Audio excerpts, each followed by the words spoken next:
පරීක්ෂණ අංක 23 නිකල් ධන 2 Fe ධන 2 Fe ධන 3 කොපර් ධන 2 සහ ක්‍රෝමියම් ධන 3 හඳුනා ගැනීමේ පරීක්ෂා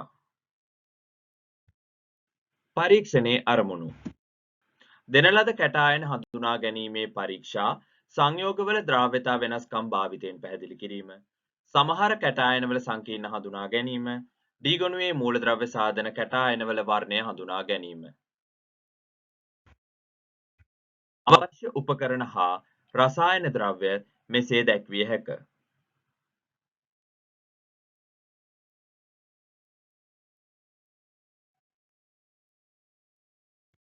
පරීක්ෂණය සිදු කරන ආකාරය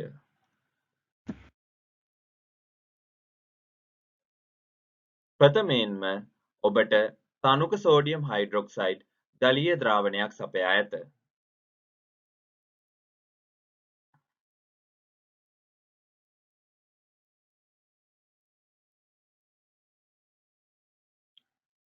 එයින් බිංදු කිහිපයක් නිකල් ධන 2 ද්‍රාවණයට දැමූ විට කොළ පැහැති අවක්ෂේපයක් ලැබෙන බව ඔබට නිරීක්ෂණය වේ.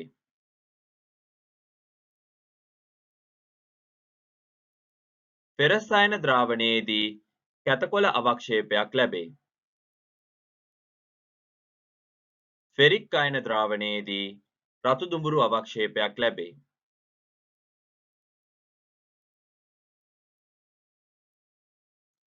කොපර් ධන 2 ද්‍රාවණයේදී නිල් පැහැති අවක්ෂේපයක් ලැබේ.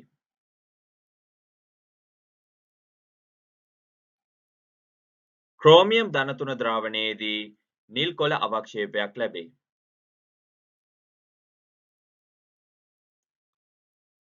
පසුව ඉහත ලද අවක්ෂේපයන්ට තව දුරටත් සෝඩියම් හයිඩ්‍රොක්සයිඩ් එකතු කරන්න.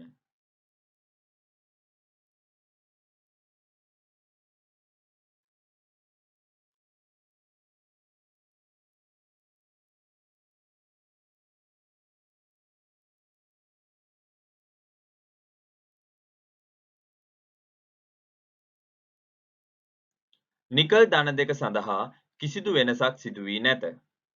ෆෙරික් සහ ෆෙරස් අයන වලටද කිසිදු වෙනසක් සිදු වී නැත. කොපර් ධන 2හිද අවක්ෂේපය තවමත් එලෙසම පවතී. නමුත් ක්‍රෝමියම් ධන 3 සඳහා කොළ පැහැ ද්‍රාවණයක් ලැබී ඇත. නිරීක්ෂණ සහ නිගමන සෝඩියම් හයිඩ්‍රොක්සයිඩ් බිංදු වශයෙන් එකතු කිරීමේදී ඉහත අයන සියල්ලම තමන්ගේ හයිඩ්‍රොක්සයිඩය මෙසේ පිළියෙල කළගෙන ඇති බව ඔබට නිරීක්ෂණය වේ.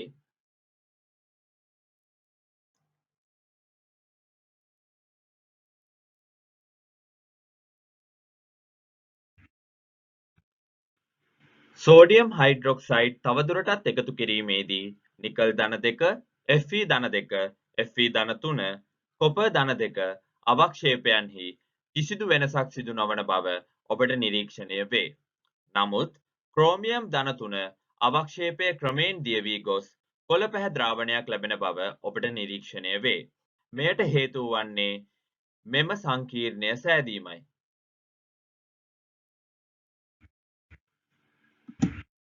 පරීක්ෂණයේ ඊළඟ පියවර ඉහත අයනවල ජලීය ද්‍රාවණවලට තනුක ඇමෝනියා ද්‍රාවණයකින් බිංදු කිහිපය බැගින් එකතු කරන්න.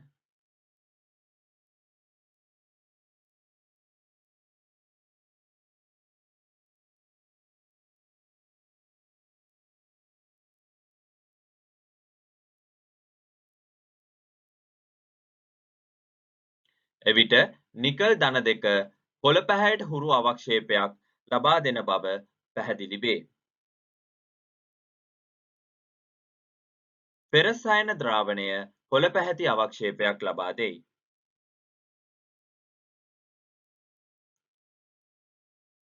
ෆෙරික් අයන ද්‍රාවණය රතු දුඹුරු පැහැති අවක්ෂේපයක් ලබා දෙයි.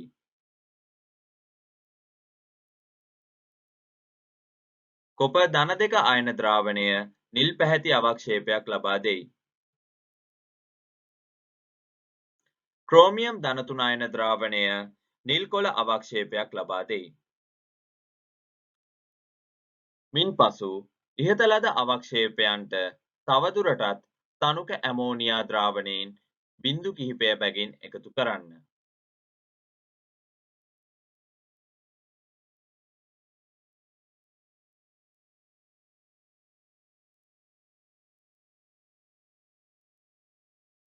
නිකල් ධන දෙක අයන ද්‍රාවණය තද නිල් පැහැති ද්‍රාවණයක් දක්වා පරිවර්තනය වී ඇති බව ඔබට නිරීක්ෂණය වේ.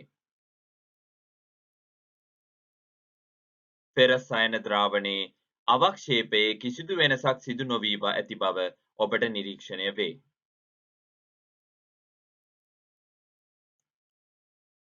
ෆෙරික් අයන ද්‍රාවණයේද අවක්ෂේපය එලෙසින්ම පවතී.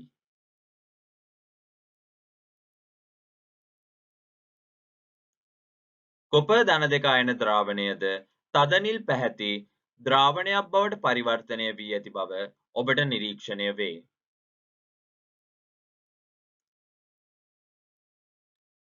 ක්‍රෝමියම් ධන 3 අයන ද්‍රාවණයේද කිසිදු වෙනසක් සිදු වී නැති බව ඔබට නිරීක්ෂණය වේ. පරීක්ෂණයේදී ජලීය ඇමෝනියා බිඳු වශයෙන් එකතු කිරීමේදී නිකල් ධන දෙක නිකල් හයිඩ්‍රොක්සයිඩ් බවට පරිවර්තනය වී ඇත. එය කොළ පැහැති අවක්ෂේපයකි. ෆෙරස් අයන ද්‍රාවණය ෆෙරස් හයිඩ්‍රොක්සයිඩ් දක්වාද ෆෙරික් අයන ද්‍රාවණය ෆෙරික් හයිඩ්‍රොක්සයිඩ් දක්වාද පරිවර්තනය වී ඇත. කොපර් ධන දෙක ද්‍රාවණය කොපර් හයිඩ්‍රොක්සයිඩ් අවක්ෂේපය ලබා දී නිල් පැහැති අවක්ෂේපයක් පෙන්නුම් කර ඇත. ක්‍රෝමියම් ධන 3 ක්‍රෝමියම් හයිඩ්‍රොක්සයිඩ් දක්වා පරිවර්තනය වී නිල් කොළ අවක්ෂේපයක් ලබා දී ඇත.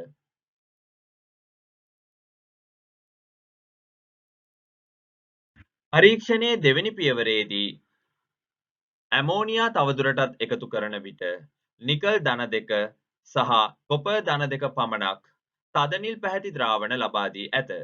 මෙයට හේතුව වන්නේ වැඩිපුර ඇමෝනියා සමග මේවා ප්‍රතික්‍රියා කර ඒවාහි ඇම්මීන් සංකීර්ණ ලබා දීමයි.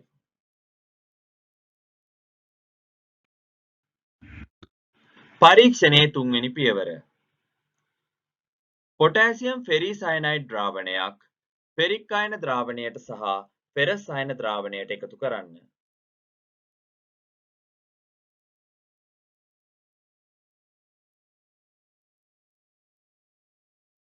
මෙහිදී ෆෙරස් අයන ද්‍රාවණය පමණක් තද නිල් පැහැති අවක්ෂේපයක් ලබා දෙන බව ඔබට පැහැදිලි වේ. නිරීක්ෂණ සහ නිගමන පොටෑසියම් ෆෙරිසයනයිඩ් බිඳු කිහිපයක් එකතු කිරීමේදී ෆෙරස් අයන ද්‍රාවණය පමණක් මෙහි සඳහන් අවක්ෂේපය ලබා දී ඇත. එය තද නිල් පැහැති අවක්ෂේපයකි. නමුත් ෆෙරික් අයනය කිසිදු වෙනසක් නොදක්වයි. පරීක්ෂණයේ ඊළඟ පියවරේදී පොටෑසියම් ෆෙරෝසයනයිඩ් අයන ද්‍රාවණයක් ෆෙරික් අයන ද්‍රාවණයට සහ ෆෙරස් අයන ද්‍රාවණයට එකතු කරන්න. මෙහිදී ෆෙරික් අයන ද්‍රාවණය පමණක් ප්‍රශීන් නිල් පැහැති අවක්ෂේපයක් ලබා දෙන බව ඔබට පැහැදිලි වේ. මෙම පරීක්ෂණයේදී පොටෑසියම් ෆෙරෝසයනයිඩ් ෆෙරික් අයනය සමග ප්‍රතික්‍රියා කිරීමෙන් මෙම සංකීර්ණය සාදා ඇත. මෙය ප්‍රශියම් නිල් පැහැති අවක්ෂේපයක් වේ. පරීක්ෂණයේ ඊළඟ පියවර ෆෙරික් අයන ද්‍රාවණයකට හා ෆෙරස් අයන ද්‍රාවණයකට ඇමෝනියම් තයෝසයනේට් ද්‍රාවණයකින් බිඳු කිහිපය බැගින් එකතු කරන්න. ෆෙරස් අයන ද්‍රාවණයට මේ එකතු කරන විටදී ද්‍රාවණයේ කිසිදු වෙනසක් සිදු නොවන බව ඔබට නිරීක්ෂණය වේ.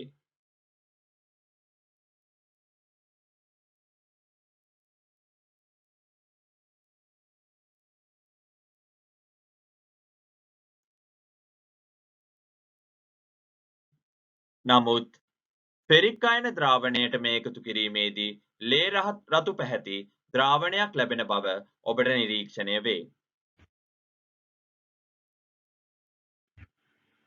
නිරීක්ෂණ සහ නිගමන ඇමෝනියම් තයෝසයනේට් බිඳු කිහිපයක් එකතු කිරීමේදී ෆෙරස් අයන ද්‍රාවණයේ කිසිදු වෙනසක් සිදු නොවිය. නමුත් ෆෙරික් අයන ද්‍රාවණය සමග ලේ රතු පැහැති ද්‍රාවණයක් ලබා දුන්නේ මෙම සංකීර්ණය මේ තුල සෑදීම නිසාය.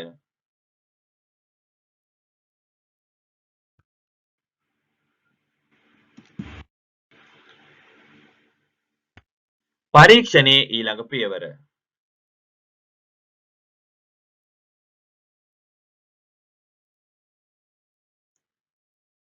ක්‍රෝමියම් ධනතුන ද්‍රාවණයට තනුක සෝඩියම් හයිඩ්‍රොක්සයිඩ් වලින් බිංදු කිහිපයක් එකතු කරන්න. එවිට ප්‍රථමයෙන්ම කහ පැහැයට හුරු අවක්ෂේපයක් ලැබෙන බව ඔබට නිරීක්ෂණය වේ. පසුව එයට හයිඩ්‍රජන් පෙරොක්සයිඩ් ද්‍රාවණයකින් බිංදු කිහිපයක් එකතු කරන්න.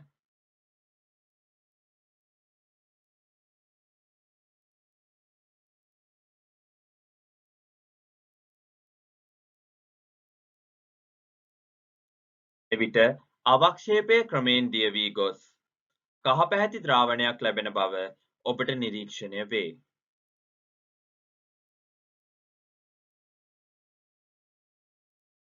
ඊළඟ පරීක්ෂණය සඳහා ඩයිමෙතිල් ග්ලයිකොසීන් ද්‍රාවණයක් ඔබට සපයා ඇත. එය නිකල් ධන 2 ජලීය ද්‍රාවණයකට බිංදු වශයෙන් එකතු කරන්න.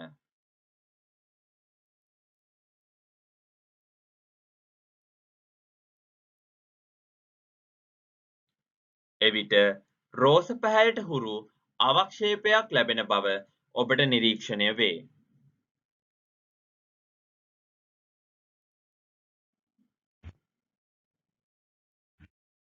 නිරීක්ෂණ සහ නිගමන. සෝඩියම් හයිඩ්‍රොක්සයිඩ් ද්‍රාවණය ක්‍රෝමියම් ධන 3 ද්‍රාවණයට එකතු කිරීමේදී ක්‍රෝමියම් හයිඩ්‍රොක්සයිඩ් අවක්ෂේප වී ඇත. එය කහ පැහැති අවක්ෂේපයක් වේ. පසුව හයිඩ්‍රජන් පෙරොක්සයිඩ් එකතු කිරීමේදී කහ පැහැ අවක්ෂේපය දිය වී ගොස් කහ පැහැති ද්‍රාවණයක් ලැබේ. මෙයට හේතුව වන්නේ ක්‍රෝමියම් හයිඩ්‍රොක්සයිඩ් හයිඩ්‍රජන් පෙරොක්සයිඩ් සමග ප්‍රතික්‍රියා කිරීමෙන් ක්‍රෝමේට් අයනය සෑදීමයි. පරීක්ෂණයේ ඊළඟ පියවරේදී ඩයිමෙතිල් ග්ලයිකොසීන් නිකල් ධන 2 අයනය සමග ප්‍රතික්‍රියා කිරීමෙන් මෙම සංකීර්ණය සාදා ඇත. මෙය රෝස පැහැයට හුරු අවක්ෂේපයක් වේ.